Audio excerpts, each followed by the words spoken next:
oui, on vous l'avait dit, au cœur de l'été, on revient toutes les 2 semaines, tranquillement, on revient régulièrement, entrecoupé de semaine en semaine par des hors-séries. Je vous laisse soin d'aller jeter un petit coup d'œil, évidemment, quand vous en avez l'occasion sur ces hors-séries. Il y a toujours des bonus également quand il y a des épisodes, et un épisode, en l'occurrence, c'est comme aujourd'hui, nous avons l'épisode 362, avec ces 2 garnements. D'un côté, nous avons Sébastien, un des Sébastiens.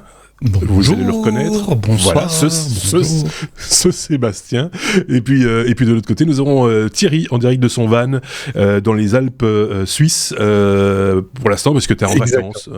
Et donc voilà, t'es sur une aire de repos avec d'autres vacanciers sans doute qui font des barbecues, qui font des podcasts. Très très bruyant.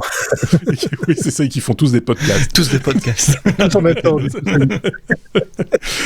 Non, en général, c'est des Instagram. Ça fait moins de bruit. On a un épisode à faire, et je le disais, il y aura donc forcément un bonus à découvrir. Peut-être qu'il est déjà là. Tout dépend évidemment toujours du moment auquel vous écoutez l'épisode. Donc voilà, je vais essayer de retrouver un petit peu mes marques, puisque de toute façon, chaque fois que je saute une semaine, moi, je perds un petit peu mes repères. Donc chaque fois je dois me réhabituer au setup, mais si c'est toujours le cas, je pense qu'il y a un abécédaire. On n'a pas changé les règles, c'est le cas, il y a toujours un abécédaire, donc je vais pousser sur le bouton.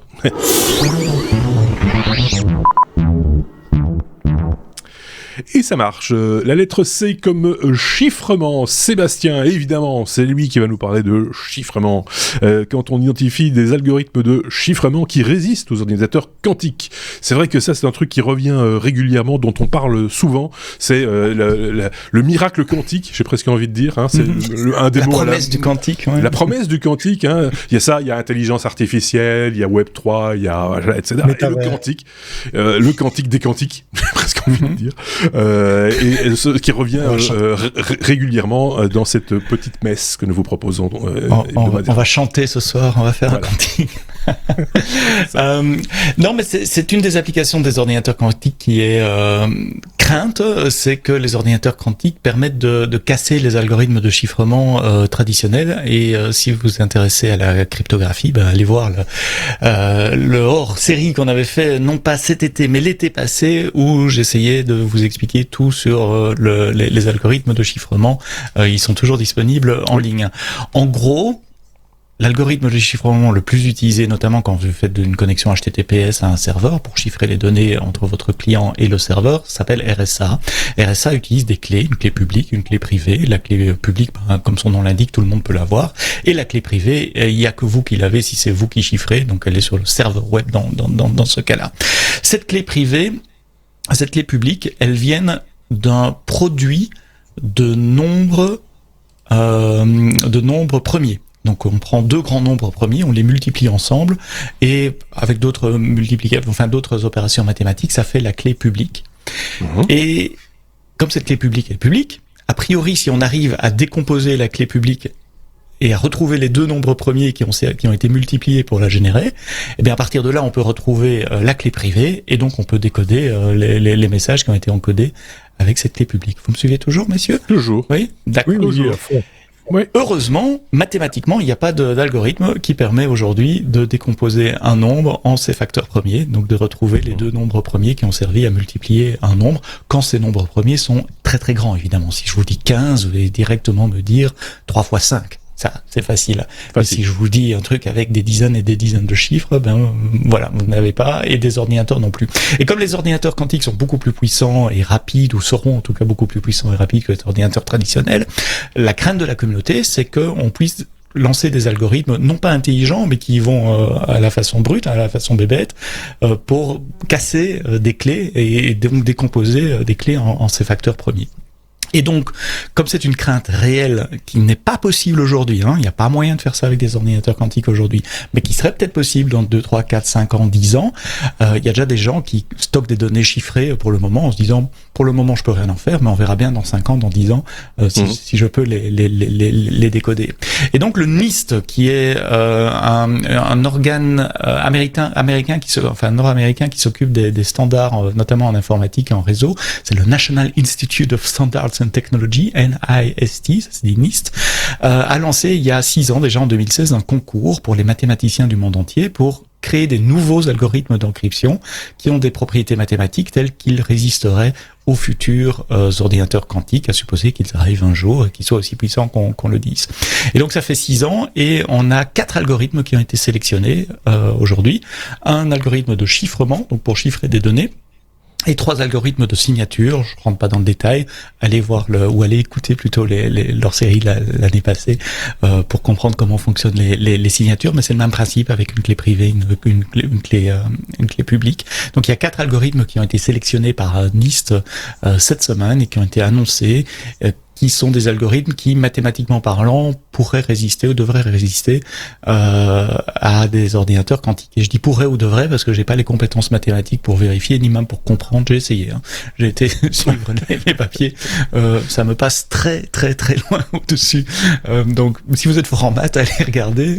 Ouais. Tout ça, c'est public, tout ça, c'est standard. Et c'est intéressant de voir qu'il y a des gens qui s'en inquiètent et qui ont pris les devants et qui y travaillent, parce que même si la menace est théorique pour le moment, elle risque de devenir très pratique d'ici quelques années. Je vous ai mis le lien comme d'habitude sur l'annonce du NIST. Il y a les liens vers les différents algorithmes comme chaque fois choisis. On le dit chaque fois, on vous met les liens pour que vous puissiez aller plus loin si l'information vous intéresse et si vous avez envie d'aller plus loin dans la réflexion et faire vous-même votre petite enquête.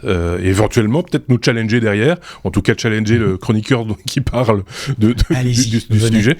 N'hésitez pas en commentaire, soit sous la vidéo sur YouTube, soit sous notre site dans l'article qui est toujours en regard donc d'un épisode, lestechno.be. C'est vraiment le point de chute, là où il faut être évidemment pour nous apostropher, j'ai envie de dire. Je parle bien, hein. Ou les réseaux sociaux, ça marche aussi via Twitter par exemple. Écoute, c'est tellement toujours précis et très didactique que j'ai aucune question à te poser. C'est voilà, ça tombe bien parce que je pourrais pas probablement répondre. En tout cas, sur l'aspect mathématique de la chose, ça m'échappe complètement. Ce qui est assez, on a comme ça cet été, je ne sais pas, c'est devenu une règle, hein, c'est que le premier sujet qu'on propose dans chaque épisode, je vous renvoie à l'épisode précédent, est toujours un tout petit peu pointu. Alors t'as pas encore atteint comment je vais appeler ça, le point, le point David tu vois, du truc, mais pas loin. Bravo. On verra dans 2 semaines, on verra qui pourra challenger une fois de plus le premier sujet qui est toujours d'un certain niveau. Mais on va être un peu plus léger, évidemment. Je vais parler de baleine après. Donc, voilà, ça va être très léger.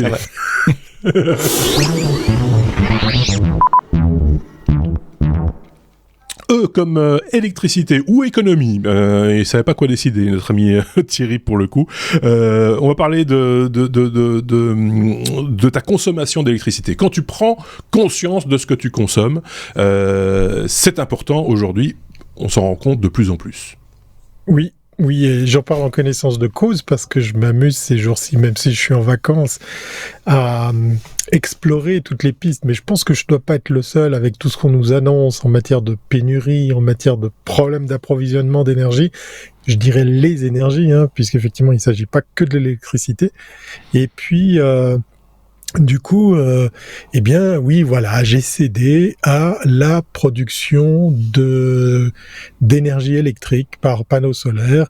Donc, je suis dans l'autoconsommation. Je suis vraiment les mains dans le cambouis avec des panneaux solaires, des micro-onduleurs. On en avait parlé dans un autre épisode.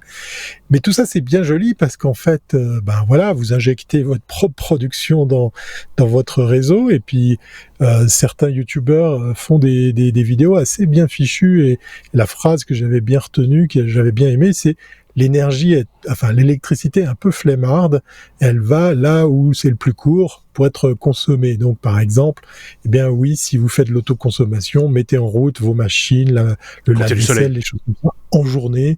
Comme ça, on consomme l'énergie qu'on produit puisqu'elle sera pas stockée, puisque c'est sans batterie. Mais tout ça, c'est bien joli si on sait pas qu'est-ce qu'on consomme. Et c'est là que je me suis dit, je peux interfacer mes petits micro-onduleurs, je peux voir ce qu'ils produisent, je peux je peux regarder jour par jour l'ensoleillement, faire des stats, des choses comme ça. Il y a pléthore d'applications, il y a pléthore de solutions. J'ai commencé à aller farfouiller du côté de mon compteur électrique. Et ici en Suisse, eh bien, les compteurs électriques sont aussi de plus en plus connectés, mais ils font moins de bruit qu'en France, où avec les histoires autour des Linky. Voilà. Ici, les gens s'en foutent, a priori. Bon, c'est du Landis+Gyr, c'est du Siemens, c'est du gros matos bien éprouvé. Et c'est pas forcément des appareils très très ergonomiques pour s'amuser à voir sur le compteur lui-même, même s'il y a un petit affichage digital, voir dans les menus tout ce qu'il propose. Donc, il existe, j'ai trouvé effectivement plusieurs solutions pour pouvoir mesurer effectivement qu'est-ce qu'on consomme. Je suis tombé sur une vidéo d'un Français qui parlait d'un petit device, je crois qu'il a vu le jour, je crois que c'est dans la région Rhône-Alpes, je dis peut-être des bêtises, c'est le Joko, c'est un petit device qui est assez pratique parce qu'en fait il est en fait très graphique, hein. Il y a une aiguille qui montre ce que vous consommez et puis il y a une aiguille qui montre sauf erreur les pointes qu'il y a eu, les différences qu'il y a eu par exemple par rapport à des tests qu'on peut faire, genre on enclenche la machine à café, les choses comme ça. C'est très visuel. Je trouvais le device assez intéressant, mais ça nécessite un petit peu de, vous imaginez bien, d'installation, puisqu'il faudra aller se brancher sur votre réseau électrique pour mesurer effectivement qu'est-ce qui part en conso. Et j'ai trouvé une alternative assez sympa, puisque maintenant il y a des appareils, j'ai trouvé maintenant des solutions moins intrusives. Il n'y a plus besoin d'aller bricoler sur le réseau électrique, d'aller farfouiller dans des câbles et des choses comme ça, puisque la plupart de nos compteurs, en tout cas ici en Suisse, émettent une petite lumière, une petite LED, qui va comme ça pulser la consommation. Donc vous allez poser un capteur optique dessus. Ce petit machin est branché en Zigbee, ce fameux réseau très très léger. Protocole. Voilà, un protocole très très léger. Le boîtier là qu'on voit est équipé de 3 piles, donc vous en avez pour une année. Et lui, il va transmettre au travers d'un... Alors ça, c'est le côté dommage du truc, hein, c'est qu'il vous faut un hub pour récolter les datas, puis que lui, il se connecte. Mais voilà, sans faire d'intrusion, vous allez mettre un petit bout de velcro, vous allez plugger le petit capteur optique sur la LED, et en quelques secondes, vous avez la conso live de votre foyer qui atterrit sur un smartphone. J'ai trouvé ça vraiment bien. Donc je vais opérer le test avec ça. C'est Freeant qui propose ce modèle-là qui est moins de 100 €. Malheureusement pas livrable en Suisse.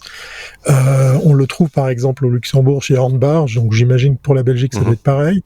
Il est autour des moins de 70 € et il faut juste le bridge pour pouvoir effectivement interfacer le signal. Et là, je trouve que ça devient intéressant pour qu'on puisse prendre connaissance de ce qu'on consomme, parce que c'est encore très difficile pour les électriciens. Quand je parle d'électriciens, c'est les fournisseurs d'électricité, d'arriver à expliquer à la population, voilà, qu'est-ce que c'est votre conso. C'est un peu comme le litre d'essence versus le mètre cube de gaz pour son véhicule. C'est des notions encore très difficiles à palper. Et voilà, je vous en dirai un peu plus, parce que je vais continuer bien évidemment dans cette voie à explorer tout ça. Des petites solutions comme ça, on en avait parlé il y a déjà bien longtemps avec un ancien chroniqueur qui était spécialisé en domotique, et il avait même des solutions pour les anciens compteurs électriques. En Belgique, je ne sais pas si vous aviez ça en Suisse et en France, mais c'est une roue qui tourne avec un petit point rouge, et donc quelqu'un avait imaginé un petit système avec une ampoule qui repérait le petit point rouge et qui comptait le nombre de tours de ce disque, puisque c'était... Alors, il fallait encoder dans le système le type de compteur, parce que évidemment le disque n'est sans doute pas de la même taille, et voilà, il y avait un petit paramétrage à faire, et il fallait coller évidemment cet appareil sur la vitre devant le cadran pour obtenir le résultat, et ça fonctionnait plutôt pas mal, et c'était toléré entre guillemets, puisque on ne touche pas à l'intégrité même du compteur, on n'ouvre pas le compteur, etc., toutes sortes de choses qui sont évidemment interdites, et donc voilà, tout ce que vous pouviez avoir éventuellement, c'est on vous dit vous devez décoller ce machin là parce qu'on doit pouvoir voir la petite roue tourner ou que sais-je, peu importe.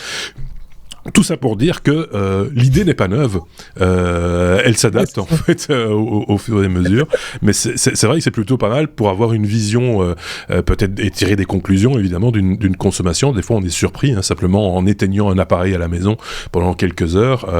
C'est pas complètement idiot quand on voit par exemple ce qu'on consomme simplement un routeur Wi-Fi.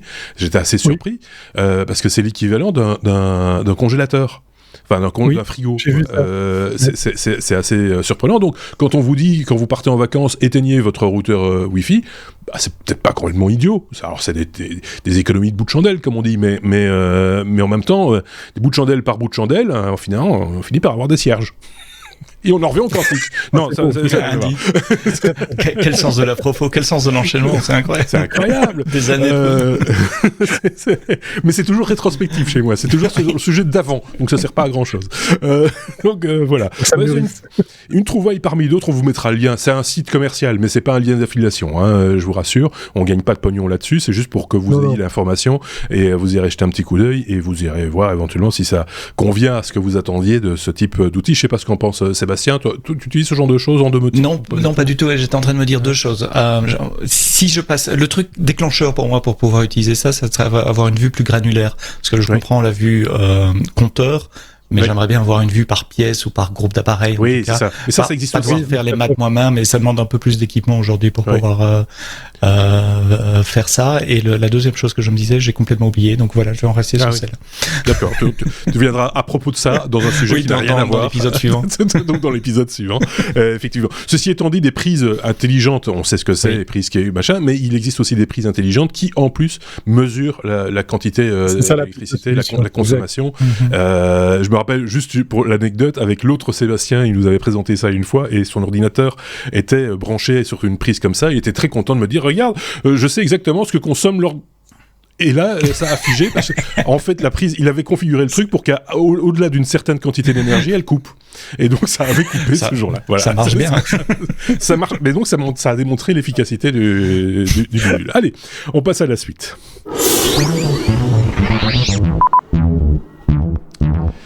Et on va te repasser la parole, Sébastien, pour parler de fibre optique. Quand la fibre permet d'étudier les baleines, tu nous avais promis de parler de baleines, c'est le moment, c'est l'instant. C'est mon côté Gaston, j'aime bien les baleines, c'est un animal sympathique. Oh, bravo. Savez-vous que 50% des baleines sont en danger, les 50% des espèces de baleines sont classifiées sur des listes d'espèces en danger, donc il y a beaucoup de gens qui s'intéressent aux baleines, notamment à leurs déplacements, puisque ce sont des animaux migrateurs.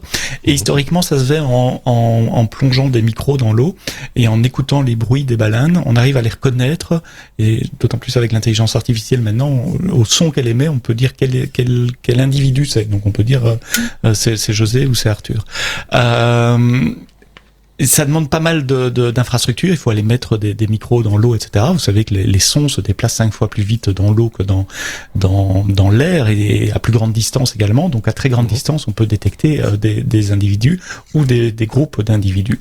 Il se trouve qu'en émettant des sons dans l'eau, les baleines vont interférer avec les ondes qui passent dans les fibres optiques qui sont déposées au fond des océans pour transporter nos données. Quand vous allez sur un site web US, il y a de très fortes chances que le trafic passe par de la fibre optique qui soit déposée sur le fond des océans quelque part. Alors évidemment, ce sont des micro-variations qui n'influent pas le trafic TCP. Quand il y a un truc qui s'interrompt dans votre communication FaceTime, n'allez pas blâmer les baleines immédiatement.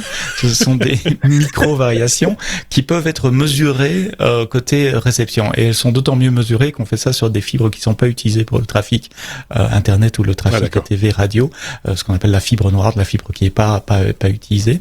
Et donc en collectant les données aux extrémités de ces fibres, en appliquant des algorithmes d'intelligence artificielle, ils arrivent à également faire la même chose qu'avec des micros, à reconnaître les individus, j'allais dire d'un troupeau, mais on dit peut-être pas un troupeau, un banc. Je sais pas, un groupe de baleines. Et donc les chercheurs s'intéressent de plus en plus à cette technique qui permet à moindre frais par rapport au dépôt de micros, aller rechercher des micros à intervalles réguliers, puisque les fibres elles sont là tout le temps, elles bougent pas, elles sont placées, pouvoir collecter des données sur les migrations des baleines. Et je trouvais ça intéressant que le chant des baleines influence les ondes dans les fibres optiques au fond des océans. Oui, moi je trouve ça plutôt pas. Enfin, de nouveau, on découvre que certes. Enfin, j'imagine que quelqu'un a découvert ça à un moment donné et s'est dit tiens. Il y a des perturbations, à quoi est-ce dû, et qu'ils se sont rendus compte que c'était des baleines, et que du coup, ils ont fait une étude approfondie de la chose. Les micros dont tu parles, qui sont plongés pour des fois de très longues durées pour analyser justement les mouvements de baleines, sont aussi là pour des raisons militaires. Hein. Il faut pas se leurrer aussi. Oui, c'est pas pour la joie d'étudier les mammifères. Ça sert à ça aussi. Voilà, donc il y a un double usage. Donc c'est bien pour le financement. Il faut le voir du bon côté, hein, voilà. Et j'imagine que la fibre aussi peut servir pour cette fonction-là. Mais ça reste à prouver évidemment. Chacun se fera un petit peu son petit film dans sa tête. Mais en tout cas, je trouve ça super de se dire qu'il y a ce type de possibilités, voilà, et de pouvoir ainsi. Grâce à Sébastien, j'apprends un truc, c'est que moi, je suis un peu naïf. Hein, je me dis, on tire des câbles, c'est juste hallucinant de savoir qu'il y a ces océans qui sont effectivement parsemés de ce genre de câbles et qu'il y a de la fibre noire, comme tu le dis, de la fibre qui n'est pas encore utilisée. Donc dans tout ce qu'on a fait, on a encore de la marge, on a encore de la réserve. Ça c'est J'ai eu des photos de câbles. Ce sont des gros câbles, c'est la taille d'un CD à peu près pour les plus vieux d'entre nous qui savent ce que c'est qu'un CD. Donc 12-15 cm de diamètre. Ouais. Et une fibre, c'est la taille, c'est quelques cheveux. Une fibre. Donc on peut en mettre beaucoup dans les câbles qui sont tirés. Donc il y a énormément de réserves encore, heureusement, parce que ça coûte une fortune de tirer des câbles. Donc il faut prévoir le futur également. Je voudrais remercier Xavier qui a partagé cette news dans le groupe Les Technos et sur les réseaux sociaux des Technos. C'est lui qui a trouvé la news. Tu lui feras une baise à Noël. Ou un gâteau. Non, mais il faut citer ses sources. Oui, bien sûr, mais t'as raison. Et d'ailleurs, la source en question, enfin le site en question, comme toujours, je le disais, on le met en lien également de ce podcast.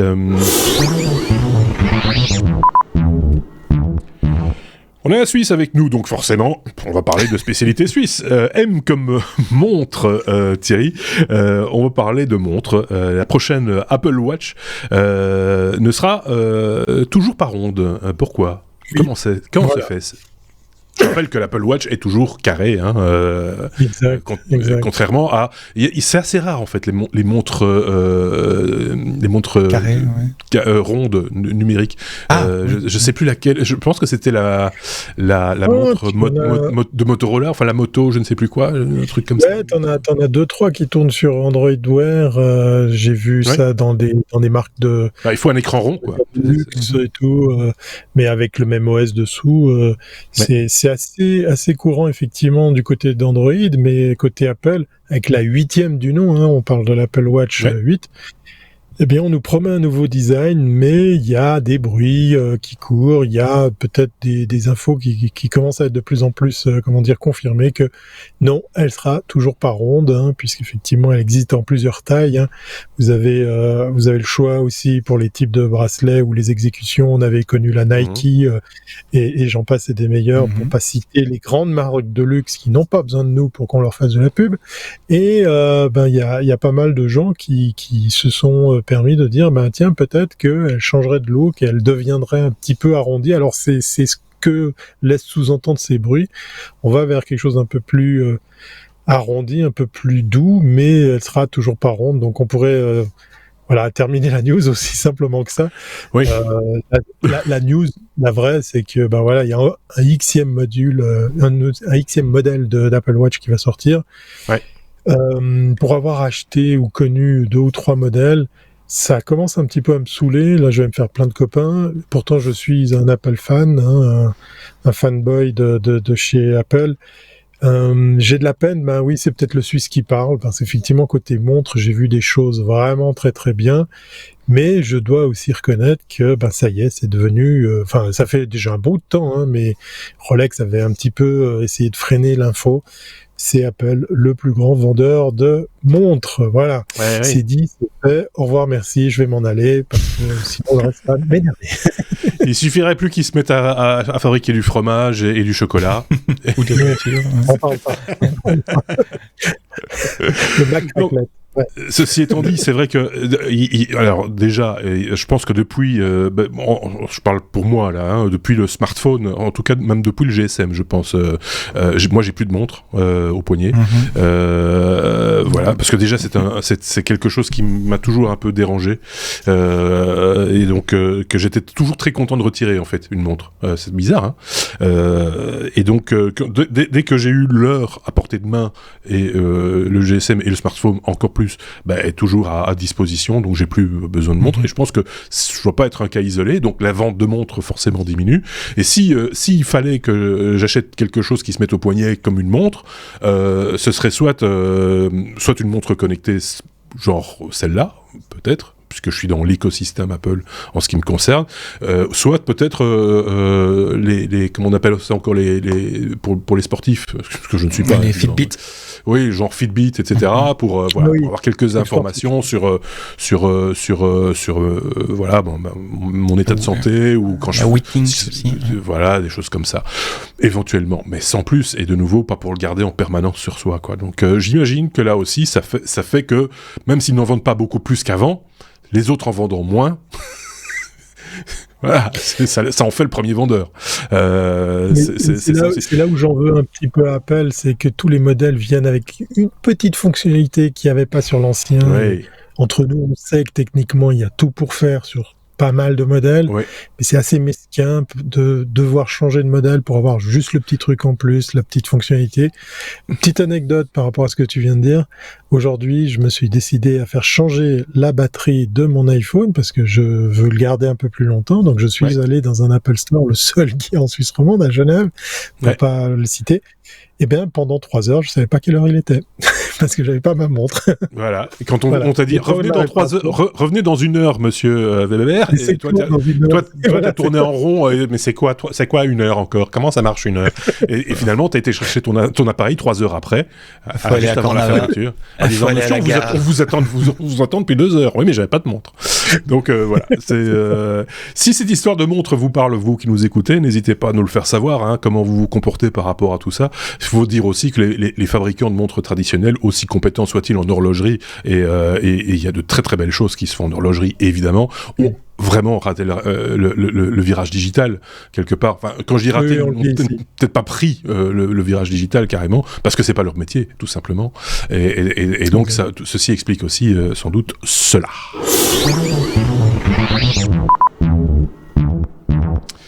On est à la lettre P comme poudre d'un sujet qui était à l'origine, je vous le dis franchement, à la lettre H comme hydrogène, puisqu'il s'agit de stocker de l'hydrogène sous forme de poudre.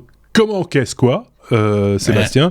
Comment ça marche? Comment ça marche? On vous voulait pas parler de H, alors on a parlé de poudre, c'est juste... c'est parfait.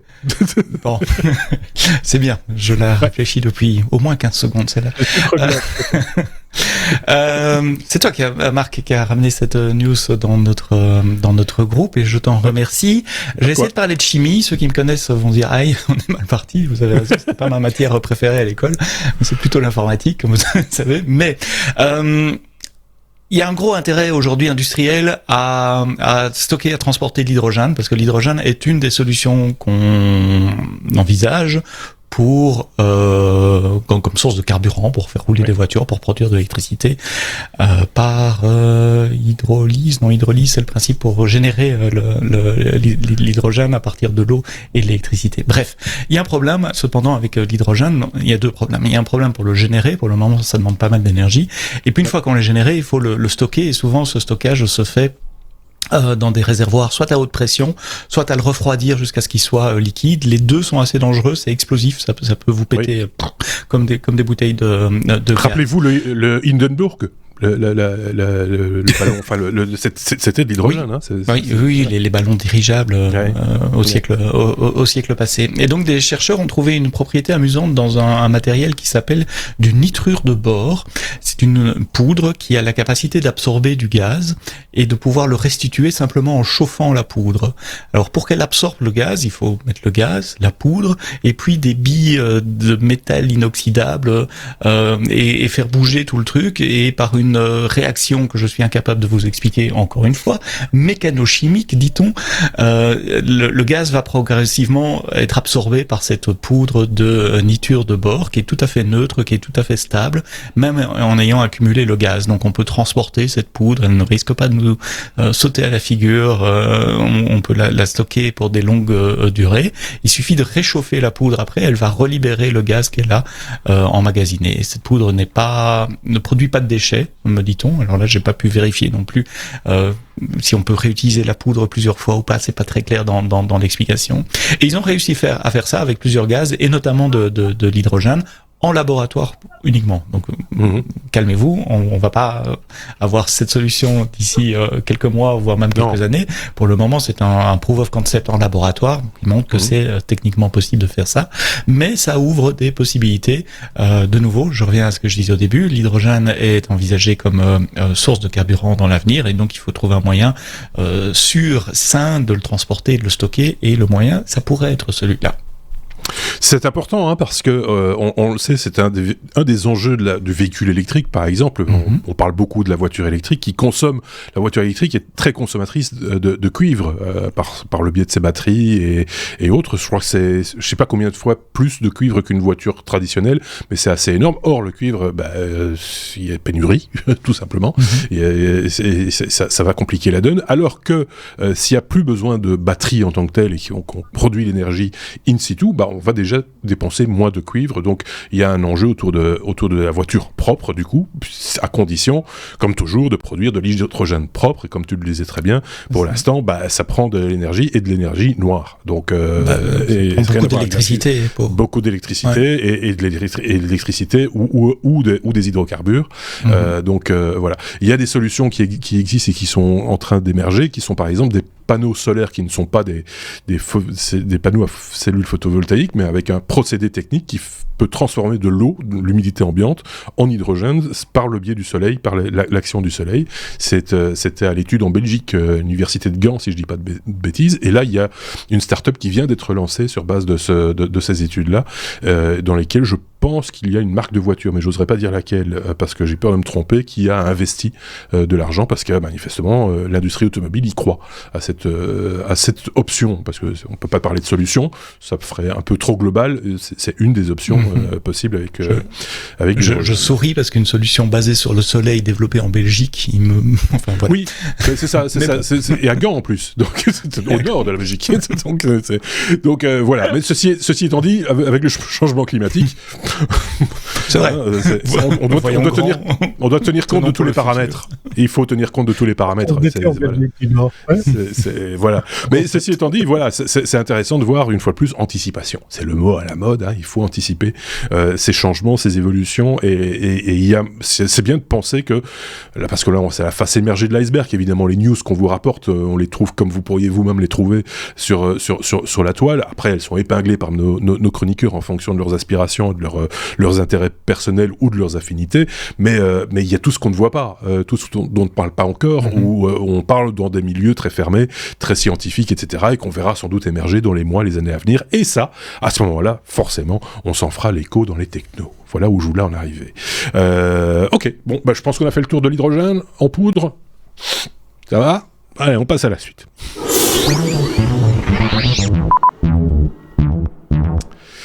R comme réparation impossible. Thierry a décidé de mettre plusieurs mots. Chaque fois, on avait dit un mot, mais non. Demain, il va nous faire des culs comme quand la Suisse montre comment réparer. C'est un Suisse qui montre comment, en tout cas, il essaye de montrer comment il répare ces petits appareils réputés irréparables. Effectivement, les AirPods, Thierry. Oui, j'ai pas fait R comme rail pour faire une référence au sujet précédent. Voilà. C'est une transition. Voilà, magnifique. Alors, oui, c'est ce fameux Suisse, vous le connaissez. Vous avez oublié son nom, c'est pas grave. Mais si je vous dis qu'il a été le premier à adapter l'USB-C sur un iPhone, là, vous dites, ah oui, tiens, ça me dit j'ai vu ça quelque part, ouais. Ce monsieur électronicien assez fortiche avait effectivement créé l'exploit jusqu'à vendre aussi son appareil, ou en tout cas a bien secoué la sphère Internet et la grande marque de Cupertino, puisqu'effectivement, ça partait d'une bonne idée d'aller vers de l'universel, hein, où on va pas rappeler ce qui se passe ici en Europe pour ces fameux ports de recharge sur nos appareils. Eh bien, il s'est attaqué à un autre problème, c'est celui-ci, hein, peut-être que vous en avez sur vous, c'est cette fameuse petite boîte dans laquelle il y a vos AirPods, une batterie pour les recharger, hein. Vous savez que quand vous l'ouvrez, effectivement, vous pouvez voir si vos AirPods sont rechargés. Là, peut-être il y a la lumière verte ou alors elle sera orange parce qu'elle est en train de charger. Et derrière, parce que moi j'ai le modèle filaire, il y a la fameuse prise Lightning, hein, pour les recharger. Le modèle de luxe étant capable d'être rechargé en sans fil. Eh bien, ce machin se démonte pas. En tout cas, sans le péter, c'est impossible. Il s'est pris de défi de quand même essayer de le réparer avec effectivement un truc tout bête qui consiste à voir comment déjà ôter le box de cet appareil et puis après de voir comment il pourrait comme ça réparer la batterie, puisque c'est de ça dont il s'agit dans ce qu'il a fait. Il fait des vidéos très très bien foutues, hein. Il faut aller voir, on n'aura pas l'occasion de la voir en entier. Il a tout simplement imaginé, pour faire très court, vous prenez votre Dremel et vous allez scier tout le long, tout autour, pour séparer les deux parties. Accessoirement, il nous montre comment c'est conçu, et c'est vraiment assez bizarre et un petit peu mesquin de la part de chez Apple que ce machin se répare pas, parce qu'en fait, lui, il a pu démontrer qu'on peut changer la batterie, mais après arrive le problème du port, parce que lui, il s'est attaqué de nouveau à cette fameuse problématique de la compatibilité. Il a non seulement après coup, vous le verrez dans la vidéo, trouver un moyen de réimprimer un box qui vient se clipper à la place, qui est presque le même aspect. C'est assez bien réussi, c'est quand même de belles factures. Alors, c'est pas de l'impression 3D avec le filament, hein, c'est la fameuse impression avec ce gel. Là, il faut me corriger parce que je suis novice en la matière. Ce gel qui réagit aux UV, qui se solidifie, ça donne un lissé, un rendu qui est vraiment mais là, bien fait. En l'occurrence, pour avoir vu la vidéo, c'est quand même c'est une Prusa, hein, l'imprimante, donc c'est vrai, c'est une fibre. Hein. Enfin, c'est un filament de PVC, enfin de je ne sais pas quelle matière il utilise. Alors il a essayé ça, mais après il est revenu sur autre chose. Sort avec les UV, ouais. Et puis il s'est attaqué à ce fameux port et il explique, c'est vraiment très très didactique, c'est vraiment très très bien documenté, comment il a réussi à adapter. Alors il a fait imprimer des PCB, il a fait adapter la fameuse fiche USB-C, il a même créé pour le coup un petit appareil de soudure électrique qui doit utiliser au microscope tellement les éléments sont petits. Et voilà, je sais pas s'il va pousser le vice maintenant à proposer ses créations à la vente ou un service de réparation. Quoi qu'il en soit, il continue à faire parler de lui, puis il démontre que c'est possible. Mais bon, pour le coup, regardez bien la vidéo, vous verrez pléthore d'appareils de très haut niveau, de beau matériel. Il habite accessoirement une très belle maison. Je dis ça, je dis rien. Et donc du coup, c'est pas à la portée de tous, mais le défi était intéressant et la vidéo, elle est vraiment croustillante de voir qu'effectivement, ce machin, il peut se réparer, parce qu'en fait, quand il a appelé, juste pour terminer, il a appelé la hotline de chez Apple. On lui a dit non, mais tu sais, en gros, nous, on répare pas parce que ça vaut pas la peine, ça coûterait plus cher, alors on t'en file un nouveau. Voilà, on en est là. Et on rappelle que là-dedans, il y a de la batterie et puis que tout ça finit peut-être à la poubelle. Encore effectivement un point noir pour nos amis de chez Apple, qu'on adore accessoirement. Mais déjà, les AirPods eux-mêmes étaient réputés irréparables, parce que c'est une grosse goutte de colle, en fait, hein, dans lequel se trouvent tous les composants. Donc, c'est déjà, vous oubliez. Et son étui rechargeur a le même type de problème, sauf que là, on peut réparer manifestement, puisque ton compatriote a trouvé une solution. Exploring the Simulation, c'est le nom de sa chaîne, mais on vous met évidemment le lien lien dans la description de ce podcast. Et si en vidéo, je ne vous montre pas la vidéo, c'est pour deux raisons. La première, c'est que j'ai pas envie qu'on nous empêche, nous, de diffuser notre vidéo parce qu'il y a des droits, quelque part, sur les vidéos, et qu'on respecte ça, et que on vous a donné juste le petit bout pour vous inciter d'aller regarder la vidéo du monsieur en question, et vous irez goûter, et vous irez faire des vues sur sa chaîne, et mettre des pouces aussi sur la sienne, en plus sur la nôtre. Voilà, comme ça, c'est dit. Mais voilà. Il y a même un site web qui s'appelle airpodsdirtysecrets.com. Oui, le Dirty Secret. Donc, ça par contre, pour ceux qui nous regardent en vidéo, je peux éventuellement vous montrer le truc. C'est le site, j'imagine, ou le blog sur lequel il explique toute la démarche, du début jusqu'à la fin. Donc voilà, et comme ça vous aurez en plus. Et là, on a le petit bout de PCB, le petit bout de circuit souple sur lequel il est venu. Après poser la fameuse fiche USB-C. N'oubliez pas de dire que vous venez de notre part quand vous allez voir. Oui, aussi, en même temps, quand vous voyez Ken, c'est son prénom, Ken Pilonel. Je suppose que c'est son nom. Voilà.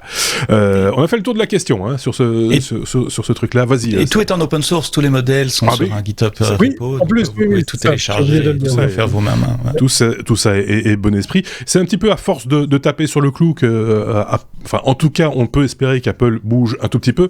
Juste pour la petite histoire, on a un petit peu de temps. On a été assez vite sur les premiers sujets, mais j'ouvre juste une parenthèse. Je me rappelle de l'époque où il y avait le premier iPod et que ça coûtait une blinde de changer la batterie des premiers modèles d'iPod, et il y a un monsieur du nom de Casey Neistat qui a pas trouvé ça bien et qui a fait une campagne d'affichage virale dans les rues de New York pour finalement, et il en a fait des vidéos évidemment, c'est passé sur les chaînes de télévision nationales, et donc c'est de là qu'il a trouvé aussi, qu'il a été popularisé entre guillemets, parce qu'il a fait bouger Apple à l'époque de Steve Jobs sur ces lignes où effectivement Steve Jobs a dit effectivement c'est un peu cher, on va revoir le tarif à la baisse, et c'est ce qu'ils ont fait, et donc ça a popularisé Casey Neistat, qui est devenu après le YouTuber qu'on connaît, qui se fait un peu plus absent aujourd'hui, en tout cas moins présent aujourd'hui qu'il y a quelques années, et voilà comment il a fait bouger les choses. Fin de la parenthèse, passons à la suite.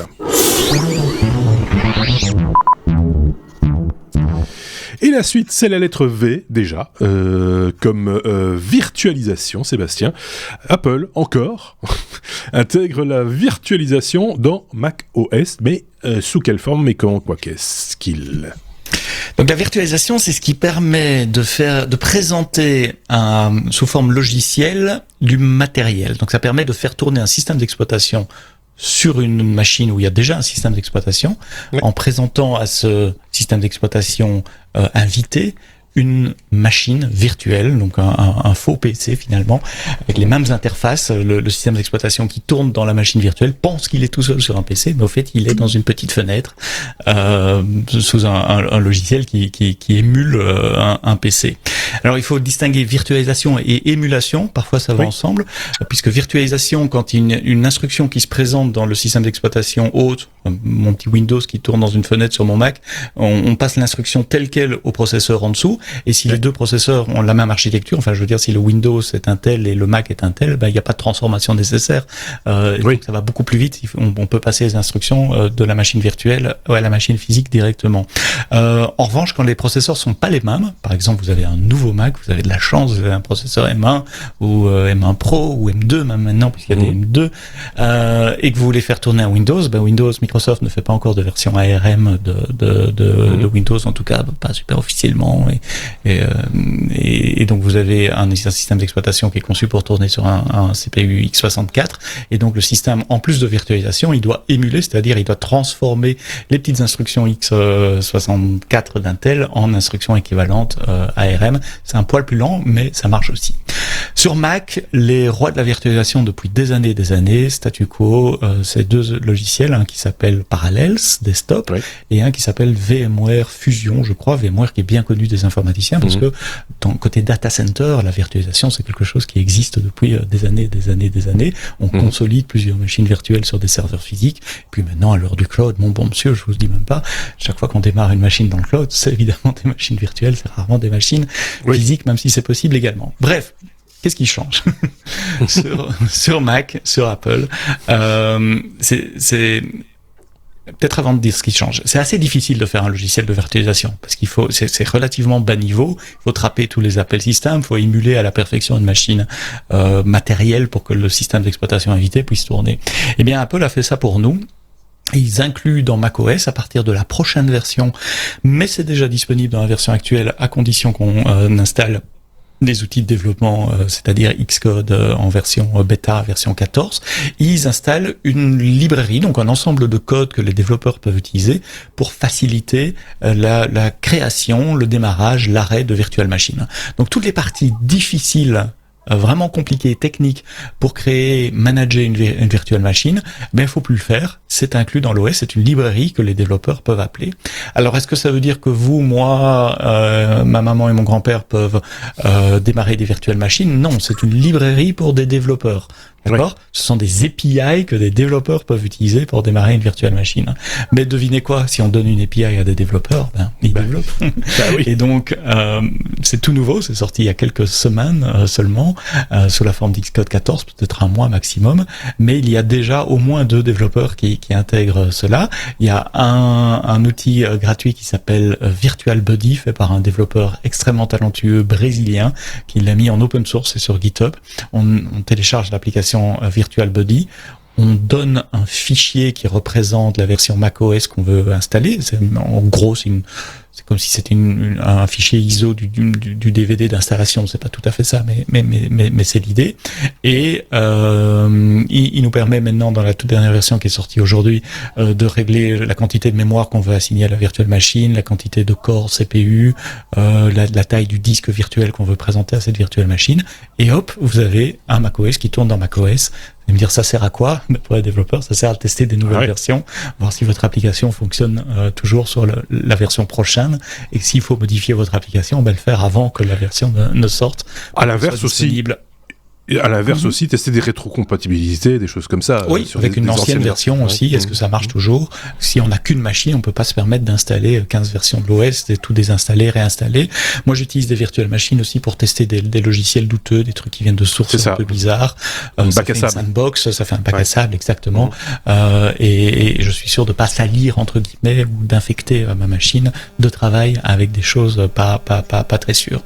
Attention, le framework d'Apple, c'est de la virtualisation, c'est pas de l'émulation, donc ça fera pas tourner Windows, ça fera pas tourner un Linux Intel, ça fera tourner un Linux ARM en revanche, il y a beaucoup de distributions Linux qui sont disponibles. Et alors j'avais dit 2 applications, donc je vais juste citer la deuxième, ça s'appelle UTM, c'est également gratuit, il y a une version gratuite, une version payante sur l'App Store, les codes sources sont disponibles, c'est un peu plus élaboré, mais du coup c'est plus compliqué à régler aussi, l'interface graphique était moins propre, mais elle fait les deux, elle fait soit de soit de la virtualisation avec le nouveau framework d'Apple, soit de l'émulation avec un produit open source qui existe depuis des années qui s'appelle QEMU, et donc ça permet aussi de faire tourner Windows 10, de faire tourner des Linux, etc. Et les deux sont complètement gratuits. Donc il y a un regain du marché de la virtualisation desktop sur Mac grâce à ce framework qu'Apple a introduit. Ce n'est plus le précaré, le privilège des grandes sociétés Parallels et VMware qui restent des produits super bien fini et super bien léché, si vous voulez. Un truc super facile à utiliser, faire du drag and drop entre vos fichiers de la machine virtuelle vers le desktop. Parallels et VMware permettent de faire ça. Les 2 nouvelles solutions dont je viens de vous parler sont très très loin de ce niveau d'intégration, mais c'est gratuit, c'est en open source, c'est amusant de voir que des développeurs peuvent créer ça en quelques mois. Thierry, j'ai vu que tu avais une question, tu levais le doigt. Oui, parce que je peux pas résister à ajouter un petit logiciel à cette longue série, puisque chez VirtualBox, je sais plus si c'est Sun ou Oracle. C'est Oracle. Enfin, c'est Sun qui l'a créé, qui l'a racheté, et puis Oracle après. VirtualBox est proposé aussi gratuit. Ils vont bosser également, effectivement, pour les processeurs M1. Et puis, tu as corrigé le deuxième point que je voulais ajouter, MTU, parce que je suis utilisateur de MTU. Effectivement, pas évident à maîtriser. Sachez qu'effectivement, il existe effectivement une version ARM qu'il faut... Alors, je vais peut-être pas me faire de copains chez les développeurs, qu'il faut compiler en même temps que vous la téléchargez pour qu'il la prépare. C'est toute une série de scripts, de shell qu'il faut installer, ou de bibliothèques qu'il faut ajouter à votre système OS X pour que vous puissiez générer cette image ISO de la version ARM de Windows 11 par exemple pour la faire tourner sur votre Mac. Pour la petite histoire, et ça va faire sourire notre ami Marc, j'ai réussi sur une version à émuler notre ami VMix et qui tournait mais comme un charme sur un Mac à main. C'était assez bluffant. L'idée va faire son chemin, je pense. Parce que voilà. Juste sur VirtualBox, c'est une très bonne solution de virtualisation qui est très éprouvée depuis de longues années. Elle marche pas encore sur les M1 aujourd'hui. Je l'ai testé cette semaine, ça marche pas. C'est x86 uniquement pour le moment. Ils nous promettent d'y venir. Ouais.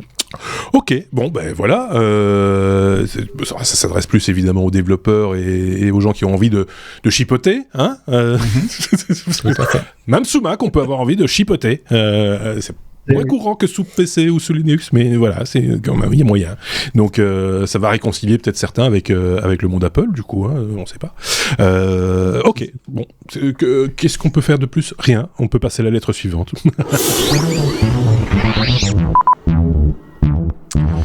La lettre W comme encore deux mots, hein. Wi-Fi mobile. Quand tu veux économiser sur ton forfait Vanlifer. On avait déjà évoqué cette question dans un hors-série, si je dis pas de bêtises, Thierry, il y a quelques années maintenant, avec des images bucoliques des Alpes suisses d'ailleurs, où tu avais fait des photographies d'un appareil qui était un routeur qui n'était pas destiné d'ailleurs à la van life, hein, qui était un routeur Wi-Fi dans lequel on pluguait une carte SIM pour se connecter en 5G ou en 4G même, et pour transformer la 4G en Wi-Fi pour pouvoir partager cette connexion avec la famille par exemple. C'est un peu de ça dont tu vas nous parler, je crois. Exactement, c'était un modèle chez Huawei. Allez retrouver cet épisode pour retrouver les belles images de nos contrées helvétiques. Prêté, je le rappelle, par un auditeur luxembourgeois à l'époque. On le remerciera jamais assez, c'était vraiment chouette de sa part. Et c'était l'occasion pour moi, pas plus tard qu'aujourd'hui, de rappeler à l'opérateur national ici historique, qui est Swisscom, que la 5G a de la peine à décoller ici. Mais ça, c'est une autre histoire, puisqu'effectivement, il y a pas mal d'entraves qui sont fixées à ça. Donc on n'est pas encore sur les débits qu'on peut connaître en Europe. Alors, j'ai envie de traiter ce sujet en forme de boîte à questions qu'on va peut-être comme ça suggérer à nos auditeurs, à nos viewers, puisqu'effectivement, j'ai pas forcément trouvé la solution, mais je vais vous expliquer le problème. Alors oui, j'ai mis deux mots, Wi-Fi mobile. On devrait parler plutôt de roaming, hein, puisqu'effectivement, mon abonnement suisse qui me coûte un rein, me coûte plus cher quand je vais dans un autre pays, prenons la France ou la Belgique. J'ai droit à quelques dizaines de gigas, vous me direz c'est déjà pas mal, mais travaillant dans la vidéo, c'est gigas.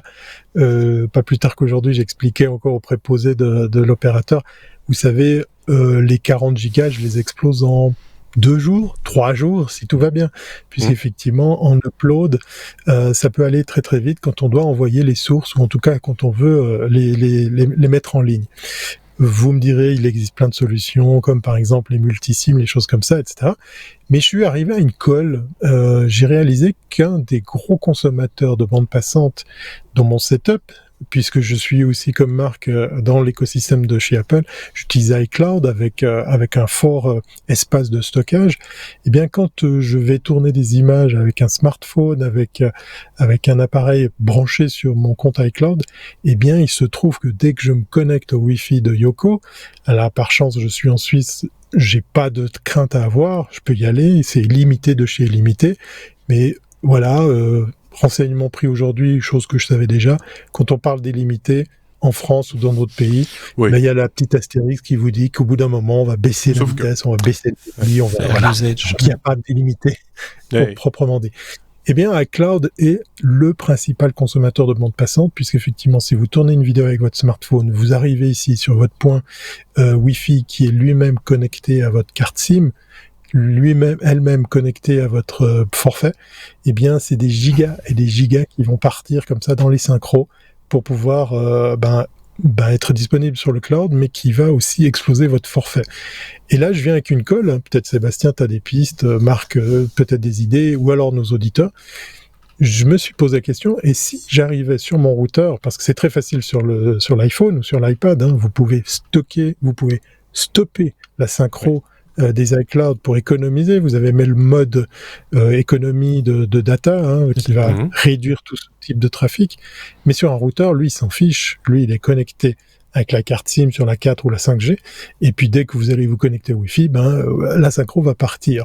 Oui, parce que juste d'arriver à bloquer certains services. Je voudrais juste rajouter une précision, c'est que souvent pour les applications, vous avez la possibilité de dire est-ce que j'utilise le réseau mobile ou pas.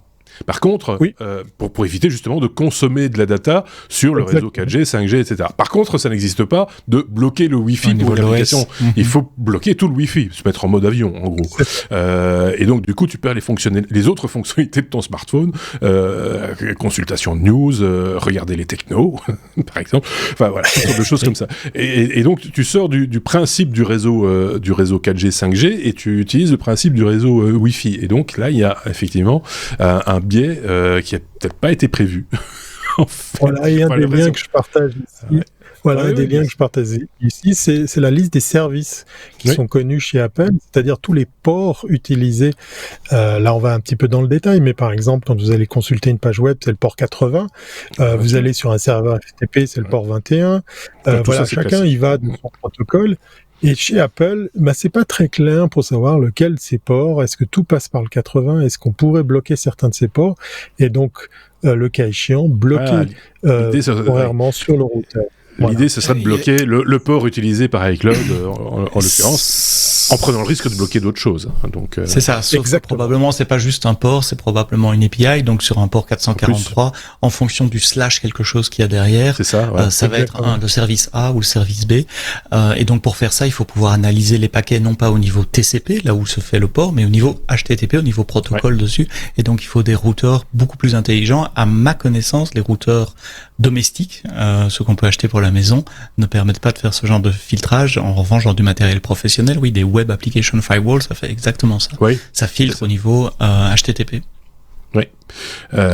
Du coup, en conclusion, pour amener de l'eau au moulin, c'était assez amusant d'entendre le préposé là, chez Swisscom de dire maintenant je comprends quand je vois des caméramans qui viennent de l'étranger et qui viennent avec une multitude de cartes SIM, avec une multitude d'abonnements, une multitude de routeurs pour multiplier les canaux.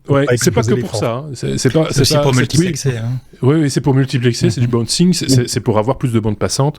Et effectivement, on peut se retrouver comme ça avec une espèce d'épi de clés qui ressemblent à des clés USB avec des petites antennes et qui sont en fait autant de cartes SIM pour assurer la connexion, pour avoir une bande passante suffisante pour envoyer de la HD à distance, évidemment. C'est un autre pan du système. Et ne t'inquiète pas, les télévisions ont des sous. Donc voilà. Mais ceci dit, voilà, là tu lèves un problème. Alors si chez vous, vous avez une solution, aidez notre ami suisse, qui pourtant a du pouvoir d'achat, dans sa quête de il me reste un rein. Il lui reste un rein, donc n'hésitez pas. Sur le Bon Coin ou sur les sites équivalents en Belgique, pas de souci. Ça, voilà. Bon, voilà, c'est bien. On a apporté des solutions, on a apporté des problèmes, on a apporté des infos. On a fait le boulot des technos. En gros, c'est un peu ça l'idée.